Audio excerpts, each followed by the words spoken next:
slides. Yes. Yeah, it is visible now, sir. You can. Awesome, awesome. So thank you again for giving me this opportunity to talk about metabolic flexibility. It's a actually very pertinent topic, controversial to an extent in the sense that it's introduces a lot of concepts, and the question is, we are still searching for the right drug to give metabolic flexibility. So the flow of presentation today would be to talk about the iceberg phenomena for metabolic diseases, and talk about the epidemiology of dysglycemia, hyperlipidemia, hypertension, and that these three comorbidities are interlinked, management of metabolic inflexibility, role of exercise and weight loss, including calorie restriction, which I would go forward and talk about in later on, as CR, calorie restriction mimetics, that we currently have and that we look forward to, and my conclusions. So can we silence the other panelists if possible? Thank you. Okay, so the trends over the last 15 years, as you can see, there are 5 players here. We have insulin resistance, we have prediabetes, we have type 2 diabetes, dyslipidemia, and hypertension. When I say dyslipidemia, I would specifically talk about high triglyceride and low HDL. And over a period of time, as you can see worldwide, the prediabetes, and which is in the red bar, and then the blue bar is the insulin resistance, and in the green bar, the dyslipidemia, their rates or trends have remained more or less stable. What has gone down and is going up again is hypertension, and diabetes is fluctuating up and going up as we go across the timeline. And if you look at the bar chart on the left-hand side, you can see that though the insulin resistance and prediabetes, in an average, the prevalence is much less than so-called diabetes and hypertension, or I should say the newer cases are going up over a period of time. So let's talk about the prediabetes and diabetes a little bit more in Indian context. Here we talk about, in urban setting, we have about 11% of diabetes with 13% of prediabetes. What's actually interesting is across the different settings of urban, rural, and overall, this number of prediabetes obviously is higher than diabetes itself, but across the different communities, it's more or less the same number. What is high is actually the prevalence of diabetes in an urban society. And clearly, there's something different here that what we don't have elsewhere. And it's obviously across the globe, and also in India, the prevalence of diabetes is much higher than the prevalence of diabetes, but it's actually increasing, particularly in the urban society. So we have the prevalence of diabetes and prediabetes in 15 states across India. This is taken from the Lancet paper in 2017. And again, as you can see, the prediabetes is ranging from about 8 to 12 across the different states. And diabetes also are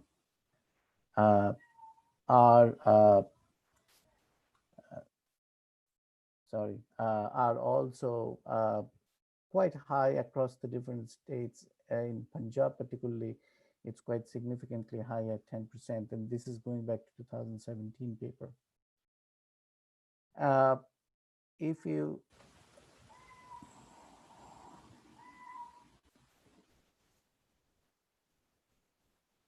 I'm not sure, my slide seems to be stuck.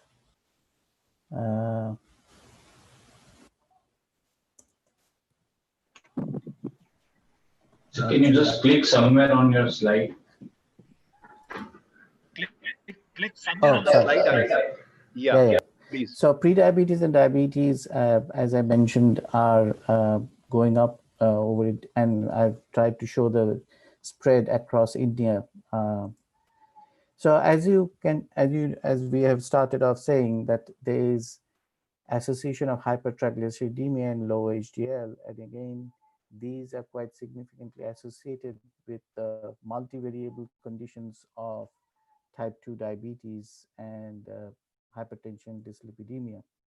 And to that adds abdominal obesity of more than 80 centimeters in men and more than 90 centimeters in women. And of course, these are different in different racial communities or different ethnicities across the globe. Uh, so, essentially, there is what I'm trying to focus on here is that it's not one disease; it's a multiple disease that ultimately leads to diabetes. And again, this is a comparing India with the global aspects of these three main culprits, that is the high cholesterol, hypertension, fasting blood glucose, and BMI. And as you can see over a period of time, these three parameters, these four parameters have remained more or less consistently associated with each other across the different time period.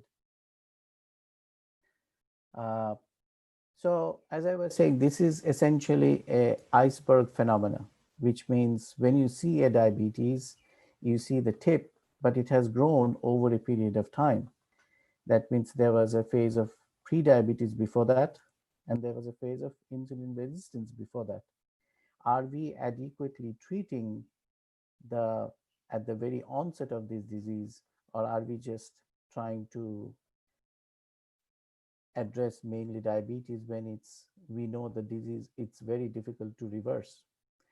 So in Asian phenotype, it's even, as you can see, there's other issues. For example, despite having a low BMI, you have a high waist hip ratio, you have a high waist circumference, there is early beta cell defect, possibly due to insulin resistance, high atherogenic dyslipidemia, and high visceral fat.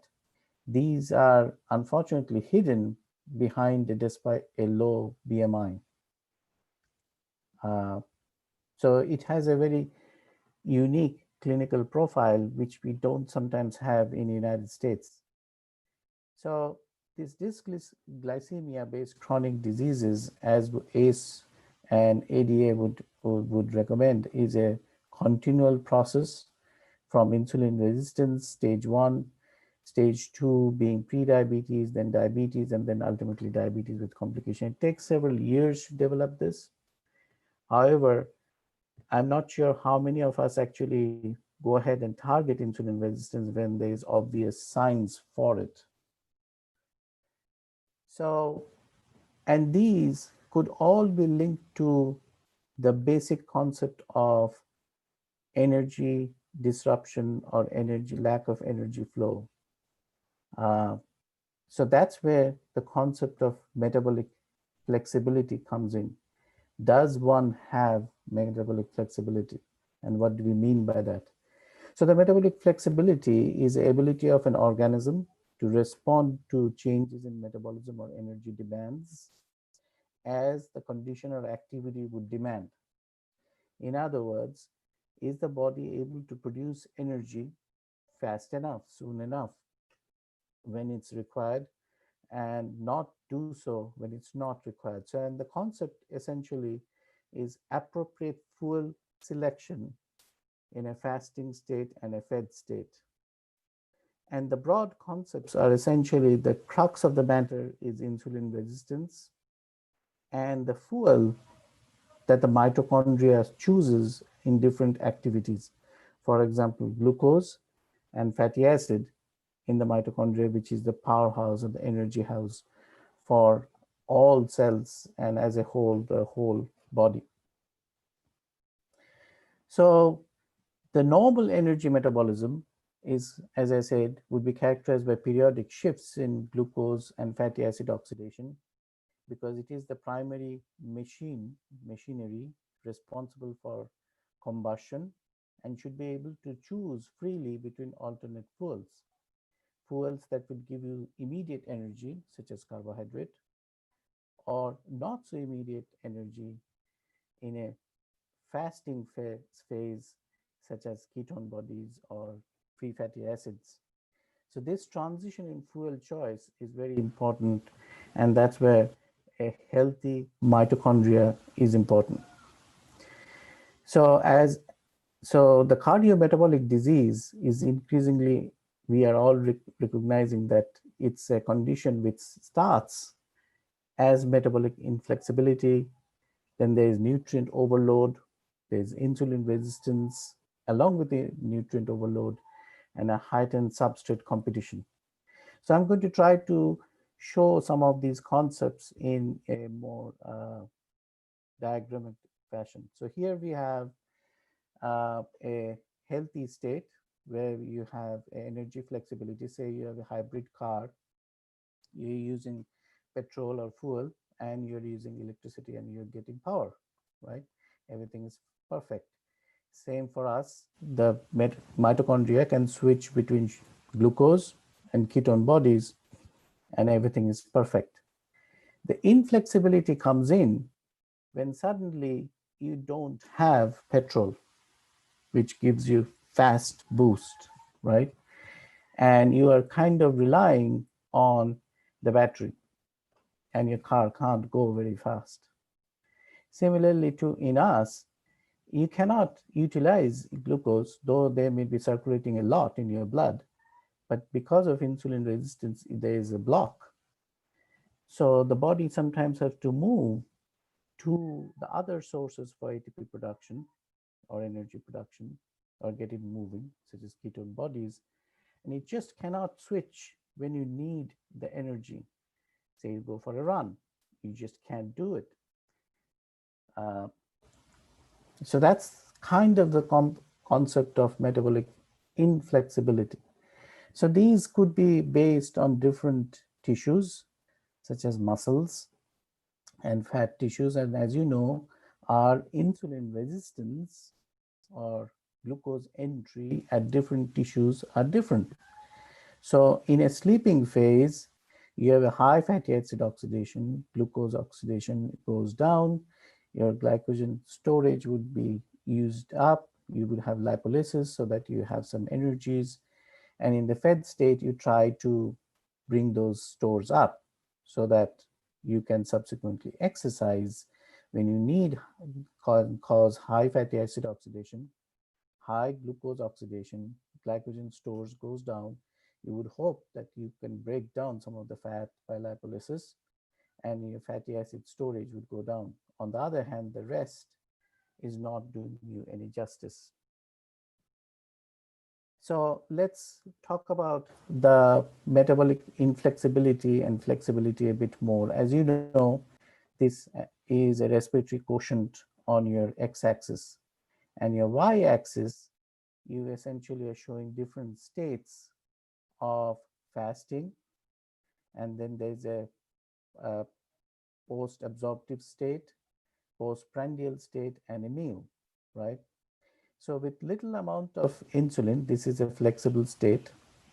The body can switch from a fasting state of where it's using free fatty acid to a sudden rise and use of glucose.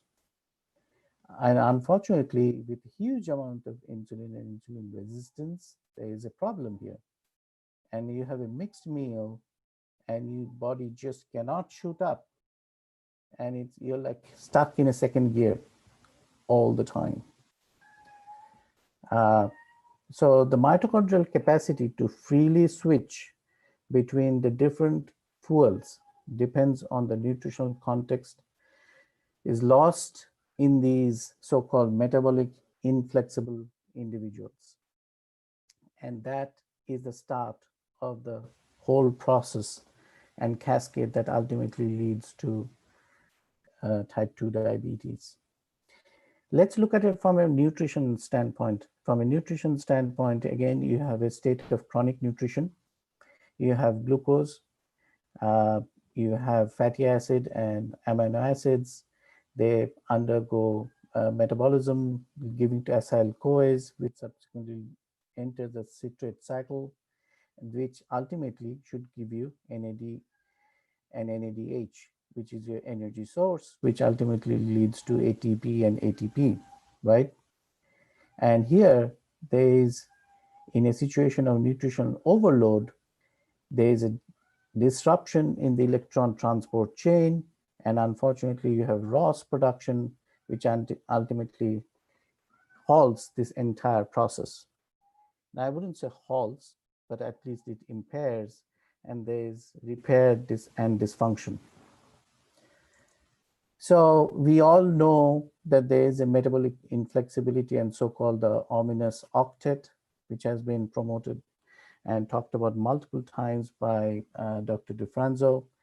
And we have to think about the role of the powerhouse, and in that situation, the mitochondria.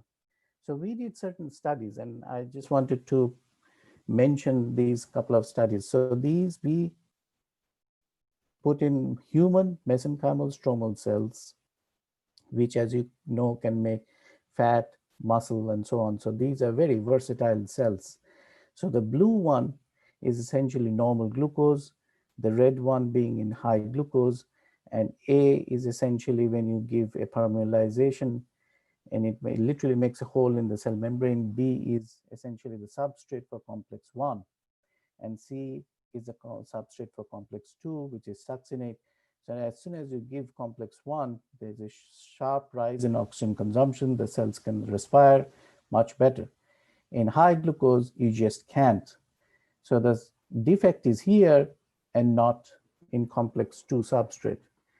Interestingly, if you put in a reactive oxygen species mopping agent such as superoxide dismutase, you can see the two lines, and then expose even to the high glucose, you can see these two lines actually come very close to each other. Not only that, if you put the same ROS mopping agent using a mitochondrial antioxidant, you can show an amazing difference in NAFLD. And we have already published these two in our stem cell papers. So the role of so-called mitochondrial agents is literally unexplored at this point. And this concept of insulin resistance, that insulin resistance is an insulin, we also always think about insulin being a hormone for glucose metabolism. No. Yes and no, in the sense that it has very other prominent functions of so-called endothelial relaxation and dysfunction improvement as well. And that changes if there's inflammation. So we have endothelial dysfunction happening if there's atherogenesis production and problem with mitochondrial dysfunction, and you are all aware of this so-called cartoon.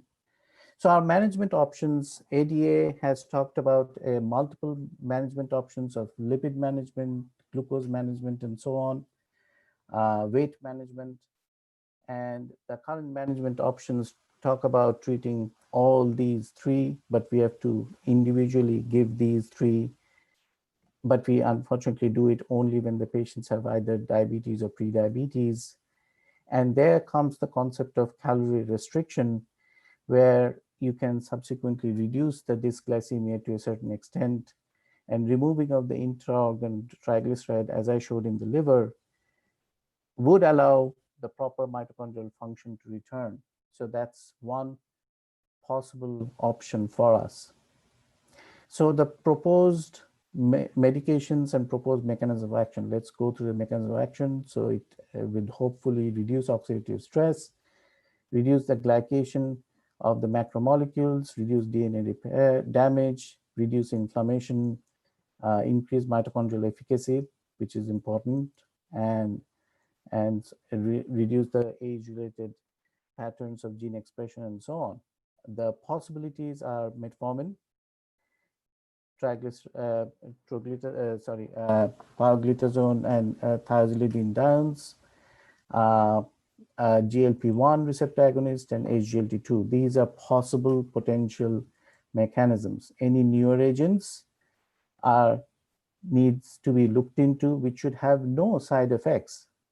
And also the role of exercise, as I mentioned, exercise would increase. Again, exercise has been shown to increase all the mitochondrial pathways of PGC1 alpha and so on. So it is actually doing what we are proposing here, which is the key cornerstone of mitochondrial dysfunction, and it actually improves the same.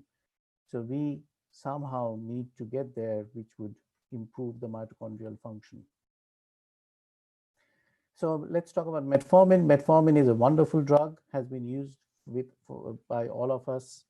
It actually has multiple effects on circulation, liver, GI tract, but unfortunately, there is no clear-cut improvement of microvascular complications. It treats dysglycemia, but not other comorbidities. So we have, I'm just showing you a quick case of type 2 diabetes. She was started on sitagliptin and metformin, instructed to start an exercise program. 6 months later, she presented with shortness of breath and palpitations, with high blood pressure and so on. What would any of you do? What I would do is I don't really have a proper management plan for this patient because I'm stuck with, as you guys are, with adding another agent, or hopefully if I have a mitochondrial agent. So there is unmet need of ideal drug in metabolic dysfunction. The ideal drug would be, it would do all of these with no hypoglycemia while causing weight loss and preventing and delaying complications in not only macrovascular, but also microvascular complications. So in summary, the therapy addressing basic underlying metabolic diseases, dysglycemia is common. Metabolic flexibility describes the efficient switching between the fuels. Calorie excess and calorie nutritional excess does help develop this condition, and metabolic inflexibility with insulin resistance is a cornerstone that further leads to development of hypertension and dysglycemia. So calorie restriction and exercise are important, and we can even prescribe exercise as a therapy.